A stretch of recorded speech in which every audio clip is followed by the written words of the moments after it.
حضرت سلمان فارسی حضرت آقا رسول خدا صلی اللہ علیہ وسلم کی خدمت میں حاضر ہو جاتے ہیں اور پیغمبر اسلام انہیں دیکھ لیتے ہیں تو حضرت سلمان سے فرماتے ہیں سلمان ان اللہ عز وجل لم یبعث نبیا ولا رسولا الا جعل له 12 نقیبا. اے سلمان، خدا نے جو بھی نبی بھیجا ہے، جو بھی رسول اس دنیا میں بھیجا ہے، سب کے لیے 12 نقیب اور اوصیاء قرار کیے ہیں. خدا نے تمام انبیاء کے 12 جانشین ہیں، اوصیاء نقیب ہیں. تو پیغمبر اسلام کے بھی 12 نقیب ہیں، 12 امام ہیں. یہ سنت خدا ہے، انبیاء کے لیے 12 جو ہیں اوصیاء اور نقبا قرار دیے ہیں. نقباء بنی اسرائیل مشہور ہیں، 12 افراد تھے. تو پیغمبر اسلام نے اپنے بارے میں بھی فرمایا کہ جس طرح بنی اسرائیل کے نقبا 12 تھے، میرے بھی اوصیاء 12 ہوں گے. حضرت سلمان سے یہ پیغمبر اسلام نے بیان دیا اور پھر فرمایا.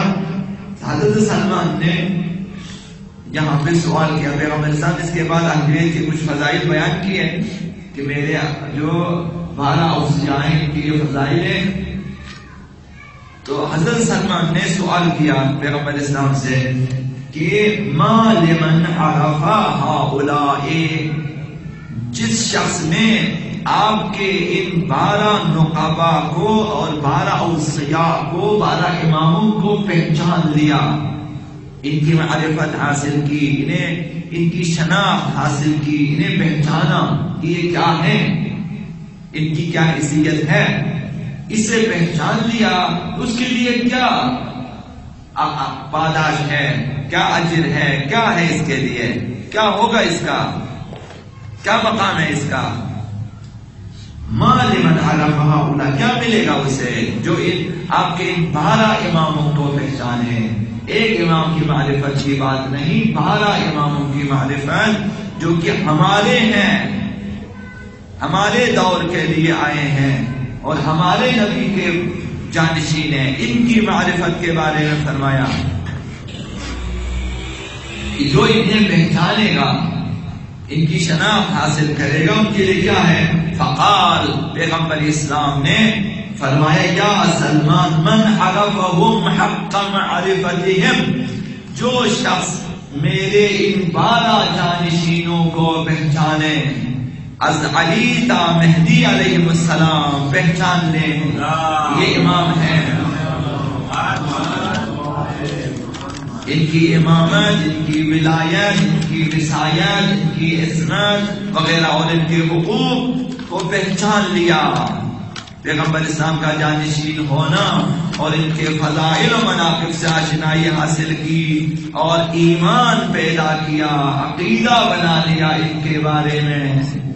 تو ان کے لیے کیا ہوگا پیغمبر اسلام جو انہیں حق معرفت کے ساتھ پہچانے، انہیں اس طرح پہچانے جس طرح پہچاننے کا حق ہے، جس طرح ہماری توانائی ہے کہ انہیں پہچانے.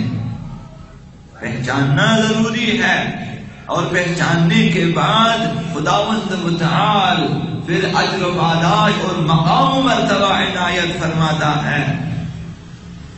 اب سلمان نے سوال کیا، پیغمبر اسلام جواب دے رہے کہ جس نے پہچانا انہیں اور صحیح معرفت حاصل کی، حق معرفتہم واقتدی بہم، پہچاننے کے بعد ان کی اقتداء کی، ان کی اقتداء کی، پیروی کی، ان کے ساتھ ہمراہی کی، ان کی اطاعت کی، فرمان برداری کی، ان کے نقش قدم پہ چلا. معرفت اس وقت صحیح ہے جب آپ اقتداء کرے. اگر اقتداء نہ کرے تو وہ معرفت ناقص ہے، وہ معرفت بے اثر ہے، وہ معرفت بیکار ہے، بے نتیجہ ہے. تو جب آپ میں اقتداء کریں ہم تو پھر ہم کہہ سکتے ہیں کہ یہ معرفت کی وجہ سے ہے، ہم نے صحیح معرفت حاصل کی ہے تبھی تو ہم اقتداء کر رہے ہیں، پیروی کر رہے ہیں. اپنی زندگی کے امور کو ان کی اقتداء میں انجام دے دیتے ہیں ان کی معرفت کے ساتھ. تو پیغمبر صلی اللہ علیہ وسلم جو انہیں پہچانے حق معرفت کے ساتھ اور پھر ان کی اقتداء کرے، پیروی کرے، چلے نقش قدم پہ، اہل بیت کی سیرت پہ چلے، ان سے پوچھ کر عمل کرے، ان کے اعمال کو دیکھ کر عمل کرے، ان کی سیرت کو دیکھ کر عمل کرے. اور تیسری چیز یہ کہ فوالا ولیہم، اور ان کے دوستوں سے دوستی کی. یہ تیسرا عمل معرفت کے بعد، اقتداء کے بعد اب ایک مرحلہ رہتا ہے. یہ کافی نہیں، اس دن بھی عرض کیا، کافی نہیں کہ آپ نے اہل بیت کو پہچان لیا اور اہل بیت کی پیروی کی اعمال میں، کہ کافی نہیں ہے.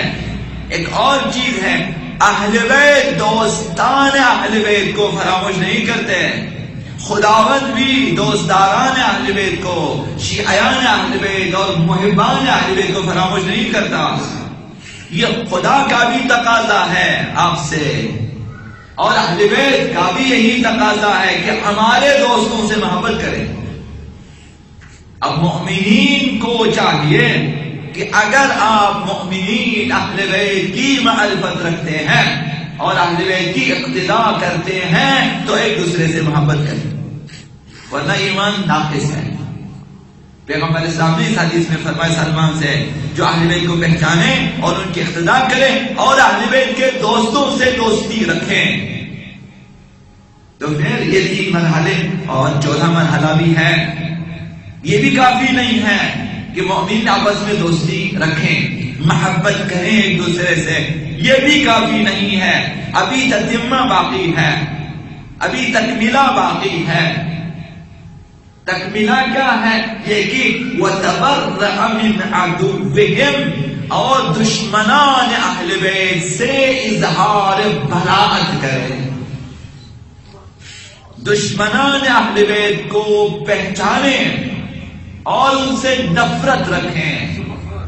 یہ جزو ایمان ہے، جزو ایمان ہے. جس طرح دوستداران اہل بیت سے محبت و دوستی جزو ایمان ہے، جزو معرفت اہل بیت ہے، جزو محبت اہل بیت اور جزو اقتداء اہل بیت ہے، اسی طرح دشمنان اہل بیت سے براءت و بیزاری جزو معرفت و اقتداء و محبت اہل بیت ہے.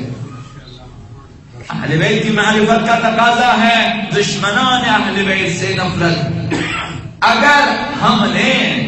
اگر کسی نے دشمنان اہل بیت سے نفرت نہ کی تو اس کا مطلب یہ ہے کہ اہل بیت کو نہیں پہچانا ہے.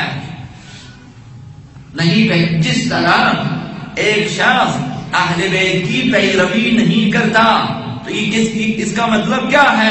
مطلب یہ کہ اہل بیت کو نہیں پہچانا ہے.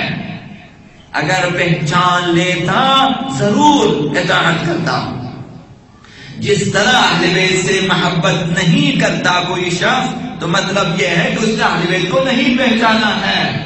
اگر پہچان چکا ہوتا ضرور محبت کرتا. اسی طرح جس نے دوستداران اہل بیت سے محبت نہ کی، دوستی نہیں رکھتا، تو یہ بھی اس بات کی دلیل ہے کہ اس نے اہل بیت کو نہیں پہچانا.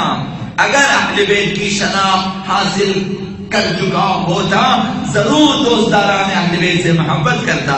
اسی طرح سے اگر کوئی شخص دشمنان اہل بیت سے، دشمنان تشیع سے نفرت نہیں کر رکھتا، دل میں اظہار براءت نہیں کرتا، براءت و بیزاری نہیں رکھتا، مطلب یہ ہے، یہ دلیل ہے کہ اس نے اہل بیت کو نہیں پہچانا ہے.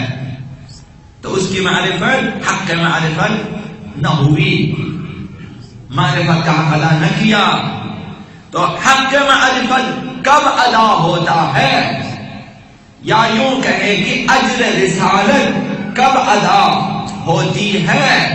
جب اہل بیت کو پہچانے، اقتدا کریں، دوستداران اہل بیت سے محبت کرے، دشمنان اہل بیت سے نفرت کریں. یہ ہے کہ آپ نے مودت کا حق ادا کر دیا. اب یہ جو ہے 3 چیزیں سامنے آ گئی ہیں کہ معرفت کے بعد اقتدا اور ولایت، تولا دوستداران اہل بیت سے، اور تبرع دشمنان اہل بیت سے. اب یہاں پہ کہ ایمان کا تکملہ ہے. ابھی پیغمبر اسلام نے بیان کرنے کو اسے کیا ملے گا، تو ملے گا تو اسی کو ملے گا جس میں یہ 4 شرائط ہیں معرفت اہل بیت کے حوالے سے. یہ 4 چیزیں ہیں، معرفت ہے، اقتدا ہے، تولا ہے اور تبرع. معرفت اہل بیت میں حضرت سلمان نے پوچھا، پیغمبر صاحب نے جواب دیا، تو پھر انہیں کیا ملے گا؟ فَهُوَ وَاللَّهِ مِنَّا. نتیجہ یہ ہے پیغمبر اسلام نے فرمایا فَهُوَ وَاللَّهِ، قسم بخدا ایسا شخص منا ہم میں سے ہے، ہم اہل بیت میں سے. یہ وہی مقام ہے جو حضرت سلمان کے لیے بیان فرمایا، سلمان منا اہل البیت.